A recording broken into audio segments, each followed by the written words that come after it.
4 ഇത് കുറെ ഉണ്ട് കേട്ടോ. സീറ്റ് ബെൽറ്റ് ഉപയോഗിക്കാറില്ലേ? സീറ്റ് ബെൽറ്റ് അലർജി വല്ലതും ഉണ്ടോ? നാളെ വന്നിട്ട് തന്നെ വെഹിക്കിൾ ഇൻസ്പെക്ടർ വഴി നിന്ന് മൃദംഗം വായിച്ചോണ്ട് വന്നു. ഞങ്ങളുടെ സമയം പോയി എന്ന അത്യാവശ്യ കാര്യത്തിന് പോകുമ്പോ ഹെൽമെറ്റ് ഒരെണ്ണം വെക്കുന്നതല്ലേ നല്ലത്. ഷാജി തോമസ് ആണോ? ഷാജി തോമസ്. ഫൈനൊക്കെ അടയ്ക്കാൻ കിടപ്പുണ്ടല്ലോ, അടയ്ക്കുന്നില്ലേ? പഴയ ഫൈൻ അടയ്ക്കാൻ കിടപ്പുണ്ടല്ലോ. ക്യാമറ അടിച്ചതാണ്. ക്യാമറ അല്ല, ഇവിടുന്ന് തന്നെ ഉള്ള മല്ലപ്പള്ളിയിൽ തന്നെ ഒരു 500 ഉണ്ട്. സീറ്റ് ബെൽറ്റിന്റെ അത് തന്നെ 500 ആ, അത് അടയ്ക്കണം കേട്ടോ. പിന്നെ വേറെ ഉണ്ട് ഒരു 500 ക്യാമറയുടെ വേറെ കിടപ്പുണ്ട്. 3, 4 ഇത് കുറെ ഉണ്ട് കേട്ടോ. സീറ്റ് ബെൽറ്റ് ഉപയോഗിക്കാറില്ലേ? സീറ്റ് ബെൽറ്റ് അലർജി വല്ലതും ഉണ്ടോ? ഇടണം കേട്ടോ. ലൈസൻസ് കാണിച്ചേ. സീറ്റ് ബെൽറ്റ് അവരവർക്ക് വേണ്ടിയുള്ള സാധനമല്ലേ, ഞങ്ങൾക്ക് എന്തെങ്കിലും ഗുണമുണ്ടോ സീറ്റ് ബെൽറ്റ് ഇട്ടാ? രണ്ടുപേരും ഇടണം കേട്ടോ. പിന്നീട് നമുക്ക് ചിലപ്പം ഇടണമെന്ന് ആഗ്രഹിച്ചാൽ ഇടാൻ പറ്റാതെ പോയ സംഭവങ്ങളുണ്ട്. വരാതിരിക്കാൻ വേണ്ടിയിട്ടാണ് അങ്ങനെ പറയുന്നത്.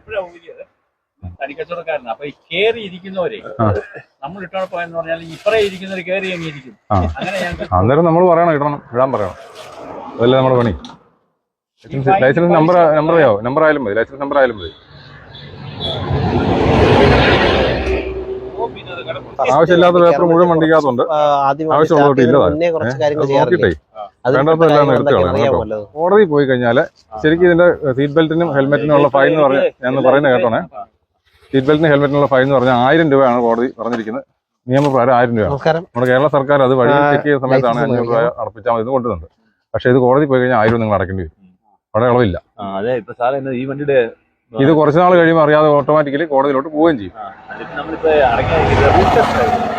റീടെസ്റ്റും ഹെൽമെറ്റും സീറ്റ് ബെൽറ്റും ആയിട്ടൊന്നും ഒരു ബന്ധമില്ല കേട്ടോ.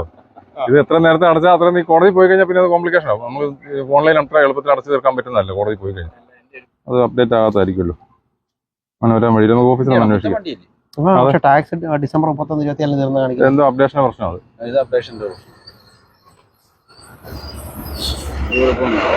വണ്ടി പുതിയ വണ്ടിയാ. ഓക്കെ, പോട്ടെ. ഡിസംബർ 31 കഴിഞ്ഞു. ലൈസൻസ്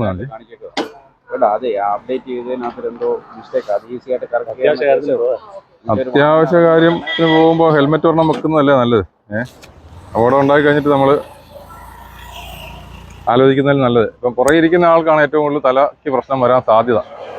മുമ്പിൽ ഇരിക്കുന്ന ആളുടെ ഗുണമെന്ന് വെച്ചാൽ അവർക്ക് ഈ ഹാൻഡിലെ പിടുത്തമുള്ളത് ഒരു അപകടം വീഴുമെന്ന് തോന്നിയാലും നമുക്കൊരു പിടുത്തമുണ്ട്. പുറകെ ഇരിക്കുന്നവരൊന്നുമില്ല. അതിപ്പോൾ പ്രത്യേകിച്ച് ഇത് മൃദംഗമാണോ? ബെസ്റ്റ്. ഇതൊക്കെ ആയിട്ട് ഇങ്ങനെ ഇരിക്കുമ്പോൾ എങ്ങും പിടിക്കാതെ ഇരിക്കുന്നത്. വണ്ടി പെട്ടെന്ന് ബ്രേക്ക് ഔട്ടുവോ ഒന്ന് ഒലയുവോ എന്തെങ്കിലും ചെയ്ത് കഴിഞ്ഞാൽ നമുക്ക് എങ്ങും പിടുത്തമില്ലല്ലോ. ഇത് കൈയിരിക്കുന്ന സാധനം പോകാതെ നമ്മൾ ശ്രദ്ധിക്കുകയും ചെയ്യും. പേര് ഗിരീഷ് അല്ലേ? ഓക്കെ. വണ്ടിയുടെ ഡോക്യുമെന്റ്സ് എല്ലാം കറണ്ടാണ്, നോക്കട്ടെ കേട്ടോ. സുമേഷെ ഞാൻ പരിചയക്കുറവ് കൊണ്ടല്ല, പരിചയമൊക്കെ എനിക്കറിയാം. പക്ഷെ നമ്മൾ ചെക്ക് ചെയ്യുന്ന സമയത്ത് ഹെൽമെറ്റ് ആണെങ്കിലും എന്തായാലും അതിന് ഫൈൻ നമ്മൾ അടയ്ക്കണം കേട്ടോ.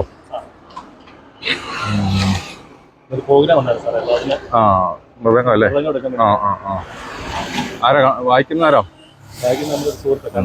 നമ്മള് കഴിഞ്ഞ ദിവസം ലാസ്റ്റ് പരിപാടി കഴിഞ്ഞിട്ട് പിന്നെ ഇനിയിപ്പോ നെത്തല്ലൂരോ അല്ല ചെമ്പക്കര അമ്പലം അല്ലേ? 28-ാം തീയതി. ഞാൻ കണ്ടായിരുന്നു, ഇത് കണ്ടായിരുന്നു, ഫേസ്ബുക്കിൽ കണ്ടായിരുന്നു. ഒരു സെക്കൻഡ്. ഞങ്ങൾ പരിചയക്കാരാണ്. ഞാൻ ഇദ്ദേഹത്തിലൂടെ പ്രോഗ്രാമിനൊക്കെ പോകുന്ന പുള്ളി ഇവിടുത്തെ നിങ്ങൾക്ക് അറിയാമെന്ന് അറിയത്തില്ല. അല്ല, അത് തരാം നിങ്ങൾക്ക് തരാം. നിങ്ങളുടെ കാര്യത്തിൽ ഞാൻ പരിഗണിക്കുന്നുണ്ട്. പക്ഷേ നിങ്ങൾ സീറ്റ് ബെൽറ്റ് ഇടാതെ വന്നു കഴിഞ്ഞാൽ നമുക്കത് പറഞ്ഞല്ലേ പറ്റുള്ളൂ. അപ്പോൾ തന്നെയല്ല നിങ്ങളുടെ ഡോക്യുമെന്റ്സ് അപ്ലോഡ് ആയിട്ടില്ല. അതൊന്ന് വരാൻ വേണ്ടിയുള്ള ഒരു വെയിറ്റ് ചെയ്യുന്ന കേട്ടോ, വേറെ ഒന്നുമല്ല. അപ്പോൾ ഇത് പുള്ളി ഏതായാലും പരിചയപ്പെട്ട സ്ഥിതിക്ക് ഞാൻ പറയാം. മല്ലപ്പള്ളിയിലെ ഇവിടുത്തെ അറിയപ്പെടുന്നൊരു, മല്ലപ്പള്ളി എന്നല്ല ശരിക്കും വിദേശത്ത് പോലും മ്യൂസിക് പ്രോഗ്രാമൊക്കെ അവതരിപ്പിക്കുന്ന അറിയപ്പെടുന്നൊരു ഗായകനാണ്. നമ്മുടെ KS ചിത്രയുടെയൊക്കെ വളരെ അടുത്ത ആളാണ്. റിയാലിറ്റി ഷോ, അതായത് നമ്മുടെ ഏതായിരുന്നു പാടാം നമുക്ക് പാടാം അല്ലേ, മഴവിൽ മനോരമയുടെ ആ പ്രോഗ്രാമിനകത്ത് ഫൈനൽ വരെ പോയ പാട്ടുകാരൻ. ഞാൻ ഇദ്ദേഹത്തിൻ്റെ കൂടെ പ്രോഗ്രാം ചെറിയ ഇൻസ്ട്രുമെന്റ്സ് ഒക്കെ ഇതൊക്കെ വായിക്കുന്ന ആളാണ് ഞാൻ, ഇത് കൂടാതെ. അപ്പം അങ്ങനെ ഞങ്ങൾ സ്റ്റേജ് പ്രോഗ്രാമൊക്കെ വർഷങ്ങളായിട്ട് ഞങ്ങൾ ഒന്നിച്ച് പരിചയമുണ്ട്. അപ്പം അങ്ങനെയുള്ള പരിചയമാണ്. ഞാൻ ഇവരോട് പ്രോഗ്രാം ഞാൻ മൃദംഗം വായിക്കും, തബല വായിക്കും, ചെണ്ട വായിക്കും, പരിപാടിയൊക്കെ ഉണ്ട്. ചെണ്ട വിദ്വാനാണ്. അത് നമ്മൾ ഇത് നമ്മളിപ്പോൾ ഇങ്ങനെ ഒരു ഇത് വാദ്യം എന്ന് പറഞ്ഞു കഴിഞ്ഞാണല്ലോ, ഇതൊരു ദൈവികമായ ഒരു വസ്തുവാണ്. അതിന് അതിൻ്റെതായ രീതികളും സാഹചര്യങ്ങളൊക്കെ ഉണ്ട്. നമ്മളിങ്ങനെ റോഡ് സൈഡിൽ വെച്ച് അതൊരു സത്യം പറയാൻ എനിക്ക് അതൊരു ബുദ്ധിമുട്ടാണ്. കാര്യം നമ്മളൊരു ബഹുമാനിക്കുന്ന ദൈവികമായ ഒരു വസ്തുവാണ്. പിന്നെ നിങ്ങൾക്ക് നിർബന്ധമാണെങ്കിൽ വേണം ഞാൻ നോക്കാം. ഞാനത് പ്രാക്ടീസ് ഒന്നും അല്ല, നമ്മൾ ജസ്റ്റ് നിങ്ങൾക്ക് അത് താല്പര്യം ഉണ്ടെന്നുണ്ടെങ്കിൽ ഞാൻ നോക്കാം.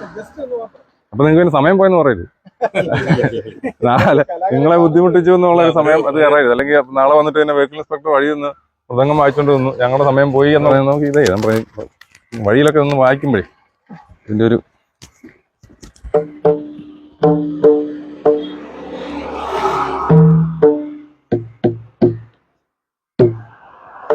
സുമേഷ് പാട്ട് വല്ലതും പാട്ടൊന്നുമില്ല സാറേ, ഞാൻ 2 ലൈൻ പാടാം. പെട്ടെന്ന് ഇവരിങ്ങനെ പറഞ്ഞാലേ അവിടെ നിൽക്കുന്ന ശ്രദ്ധിച്ചോണേ, വണ്ടി വരുന്ന റോഡാണ് കേട്ടോ, ശ്രദ്ധിച്ചോണം കേട്ടോ. നന്ദകിശോര നവനിരചോര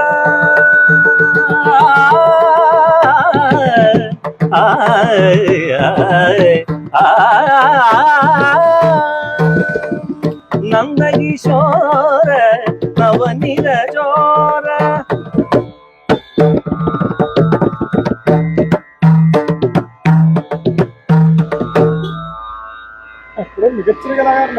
ഞാൻ നമ്മൾ പ്രിപ്പയർഡ് അല്ല, പെട്ടെന്ന് ഇങ്ങനെ പറയുമ്പോഴേ ഞാൻ ഇതുവരെ എൻ്റെ ജീവിതത്തിൽ ഇങ്ങനെ റോഡ് വെച്ച് ഈ സാധനം ഈ കാര്യം ചെയ്തിട്ടില്ല കേട്ടോ.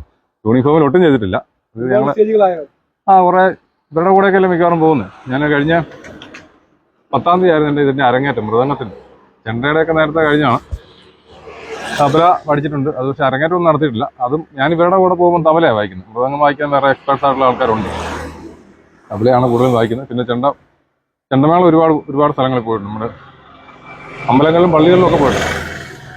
ഏറ്റുമാറ്റമ്പലത്തിൽ പോയിട്ടുണ്ട്, ആറന്മുള, പിന്നെ മള്ളിയൂർ, പിന്നെ പള്ളികളിൽ പലയിടത്തും പോയിട്ടുണ്ട്. അതിപ്പോൾ ഇവിടെ മല്ലപ്പള്ളി തന്നെയുള്ള വിപിൻ എന്ന് പറഞ്ഞ ഒരാളുടെ അടുത്താണ് ഞാൻ പഠിച്ചത്. അപ്പോൾ അവർ പ്രോഗ്രാമിന് പോകും. പിന്നെ ചെണ്ടയിലെ തന്നെ വേറൊരു മേളത്തിൻ്റെ വേറൊരു വേരിയേഷനാണ് ഈ കേളി എന്ന് പറഞ്ഞിട്ട് മേളം, വേറൊരു വെറൈറ്റിയാണ്. അത് ചങ്ങനാശ്ശേരി ജോലി ചെയ്ത സമയത്ത് അവിടെ നിന്ന് ഞാൻ പഠിച്ചിരുന്നു. അതിന്റെ അരങ്ങേറ്റം അവിടെ തന്നെ. ചെറുപ്പം മുതലേ ആഗ്രഹം ഉണ്ടായിരുന്നു, പക്ഷെ നമുക്ക് സാഹചര്യങ്ങൾ ചെയ്യാതെ വന്നുകൊണ്ട് ഇപ്പം അതൊക്കെ ആയിക്കഴിഞ്ഞപ്പോഴാണ് അതൊക്കെ ഓരോന്നോരോന്ന് ശരിയായി വന്നത്. പിന്നെ കിട്ടിയ അവസരം ഞാൻ നഷ്ടപ്പെടുത്തിയില്ല. അപ്പോൾ അതാണ് സംഭവം. പക്ഷേ ഇനി നിങ്ങളുടെ പരിപാടി മുടക്കണ്ട. അപ്പം ഞാൻ ഈ ചെല്ലാൻ ഫോണിൽ മെസ്സേജ് വരും. ഒന്നുമില്ല അത് വേറെ ജോലി വേറെ, കല വേറെ, രണ്ടായിട്ട് നമുക്ക് പോകാൻ പറ്റുള്ളൂ. അത് മിക്സ് ചെയ്ത് കഴിഞ്ഞാൽ നമുക്ക് ജോലി ചെയ്യാൻ പറ്റാതെ വരും. അതുകൊണ്ട് അത് തമ്മിൽ കണക്ഷനൊന്നുമില്ല. സ്നേഹം, ബന്ധം, സൗഹൃദമൊക്കെ ഉണ്ട്. പക്ഷെ കുഴപ്പമില്ല. അത് എന്തായാലും അവരുടെ നന്മയ്ക്ക് വേണ്ടിയാണല്ലോ നമ്മളിത് പറയുന്നത്. അല്ലാതെ എനിക്കിപ്പം ഇവരെ കൊണ്ട് ഫൈൻ അടപ്പിക്കുക എന്നുള്ളതല്ല. ഇനിമേ അതിന്റെ ഒരു ആവശ്യകത അറിഞ്ഞിരിക്കുക എന്നുള്ളതാണ്. അപ്പൊ എന്നാ നീ പൊക്കോ, നീ ഇപ്പം വീട്ടിലോട്ടാണോ? സാറേ ഇനിയിപ്പോ വരുമ്പോ ഹെൽമെറ്റും കൂടെ കൊണ്ടേ പോരാളൂ കേട്ടോ.